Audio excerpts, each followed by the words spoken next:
Je voulais prendre un peu le temps de répondre un peu aux différentes questions. On a déjà fait une première vidéo la semaine passée, mais je pense qu'il était temps d'un peu aller un peu plus en profondeur. Et donc voilà, je voulais prendre les questions avec vous.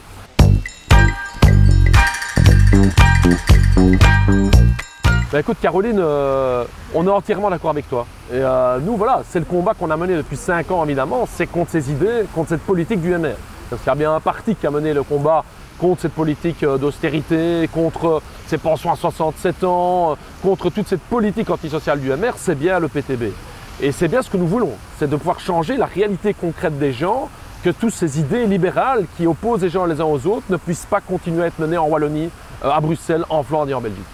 Le problème, c'est qu'il n'y a pas que le MR qui applique ce type de politique-là, il y a aussi les idées libérales qui ont déteint sur l'ensemble des partis politiques, y compris ceux qui se revendiquent de la gauche. Vous savez, moi, ce qui me révolte vraiment pour Wallonie, c'est qu'un enfant sur 4 vit sous le seuil de pauvreté. Un enfant sur 4, c'est intolérable. Le prix de l'électricité en Wallonie a augmenté de 50% en 5 ans environ. On ne sait plus payer nos factures. Alors bien sûr, c'est la faute du MR.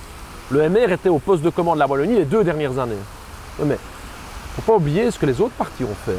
Les 28 années avant les 2 années du MR, c'était le PS qui était au poste de commande de la région wallonne.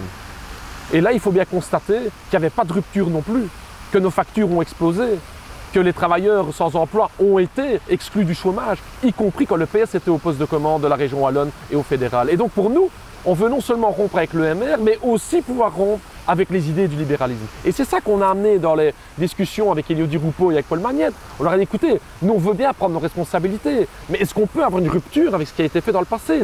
Est-ce qu'il est possible pour vous que des choses qui ont été faites dans le passé, on le fasse différemment? Et là, ce qu'Elio Di Rupo nous a répondu, on a dit, écoutez, vos idées sont bien bonnes au PTB, mais de toute façon, il n'y a pas les budgets, on ne peut pas faire autrement. Le fameux oui mais non du PS. Exactement le raisonnement qui a fait que le PS a voté autant de mesures antisociales. D'ailleurs, j'ai posé la question à Di Rupo, j'ai dit écoutez, M. Di Rupo, vous parlez toujours que le PTB doit faire des compromis, mais vous avez par exemple fait un compromis, c'était de celui de décider la chasse aux chômeurs, qui a exclu des dizaines de milliers de jeunes du chômage. Et qu'est-ce que nous a répondu Elio Di Rupo? Ah ben oui, c'était un compromis qu'il fallait bien faire. Ben, vous comprenez, ce type de compromis-là, nous, on ne pouvait pas le faire. On ne pouvait pas faire parce que nous, ce qu'on veut, c'est que la vie vraiment des gens, elle s'améliore. C'est que si les gens, ils ont voté pour le PTB, il y a réellement des choses qui vont changer pour eux. Si c'est pour se retrouver dans un gouvernement où de toute façon, un parti beaucoup plus grand que nous dit, écoutez, il n'y a pas d'alternative, c'est l'austérité, c'est le cadre européen, ça va vraiment rien servir pour améliorer la vie des gens.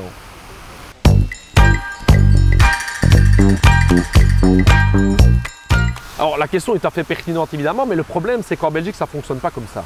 En Belgique, un ministre est lié à l'accord de gouvernement qu'il a signé. Il ne peut pas faire ce qu'il veut. Il est lié à cet accord. Or cet accord justement c'était l'objet de la négociation avec le PS. C'était de savoir quel va être l'accord qui va lier tous les ministres.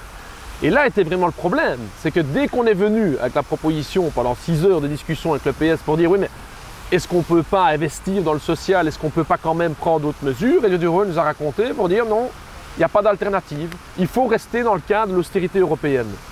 Cette austérité, cette fameuse règle des 3% qui interdit justement de pouvoir mener des politiques sociales. C'est d'ailleurs la raison qui a été invoquée par les partis traditionnels pendant 20 ans pour dire on ne peut pas faire de social, les règles c'est les règles. Non seulement il y avait cette prison, j'allais dire européenne, dans laquelle Di Rupo voulait nous enfermer, mais en plus, il y avait aussi une négociation au niveau du fédéral, c'est-à-dire au niveau du Parlement de l'ensemble de la Belgique. Et là, il y avait aussi des négociations qui étaient importantes, parce qu'il y a évidemment une influence importante entre le fédéral et le régional. Je prends un exemple, le tax shift par exemple, qui a été décidé par les libéraux, ça a coûté 250 millions à la région wallonne. Quand on prend des décisions aujourd'hui au niveau fédéral, ça emprisonne le budget wallon aussi. Et inversement, beaucoup de nos solutions au PTB pour aller faire payer les plus riches, comme par exemple la taxe des millionnaires, c'est une mesure qu'on pourrait prendre au niveau fédéral pour aider aussi les Wallons, les Wallonnes au niveau de la région wallonne, évidemment.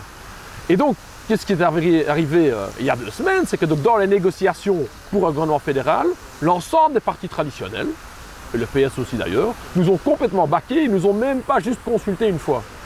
C'est grave ça, c'est grave, parce que ça veut dire que la manœuvre, la tactique du PS était de nous enfermer dans un carcan européen, mais aussi dans un carcan budgétaire fédéral qui allait imposer l'austérité au niveau des gens. Et dans ce cadre-là, un ministre PTB, on lui laisserait dire quelques bonnes intentions. Par exemple, je veux construire du logement public, mais on ne lui donnerait pas les budgets nécessaires pour le construire. Et ce n'est pas une fiction que je vous dis ici. C'est ce qui s'est passé pendant 20 ans en région Wallonne. Pendant 20 ans, on a eu des ministres, qu'ils soient de gauche ou de droite, qui ont dit on va investir dans le logement social, mais ils n'en ont rien fait dans la pratique parce qu'ils n'avaient pas les euros pour le faire. Et donc on aurait réellement cadenassé, ligoté les ministres PTB pour imposer l'austérité.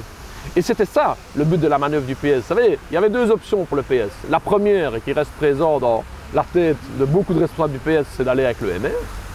Et la deuxième option, c'était d'emprisonner le PTB dans un accord de gouvernement qui ne permettrait pas de mener une politique de gauche. C'était ça le véritable but. Et donc là, on aurait eu au niveau de la vie des gens aucune amélioration, mais en plus, et c'est le but du PS évidemment, c'était le but de détruire une véritable opposition de gauche qui organise la lutte des gens, qui mène la résistance populaire. Je le regrette, on le regrette fortement parce qu'il y avait une chance de réaliser quelque chose de fort en région Wallonne, mais si le PS, avec son statut de parti dominant, ne veut pas changer, il faudra attendre que le PTB devienne de plus en plus fort, et ça, on va pouvoir changer dans les années à venir.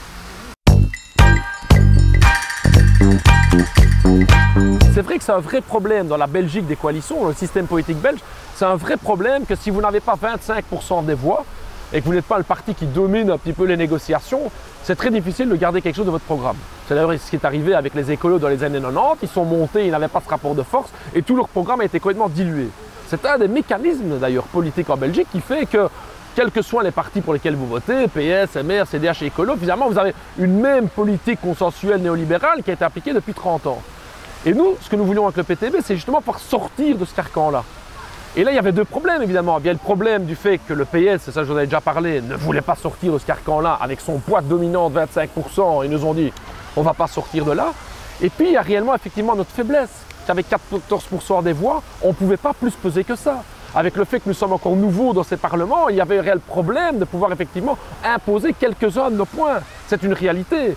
Et c'est une des réalités qu'on doit résoudre dans les années à venir. Je veux dire, j'espère que cette génération de dirigeants du PS qui ont vendu pendant 30 ans ce social-libéralisme, ce libéralisme à la sauce, soi-disant social, mais qu'en fait les gens, ils ont vu qu'ils ont continué à souffrir, je veux dire, dans leur quotidien, et bien qu'effectivement, il y a une rupture là-dessus.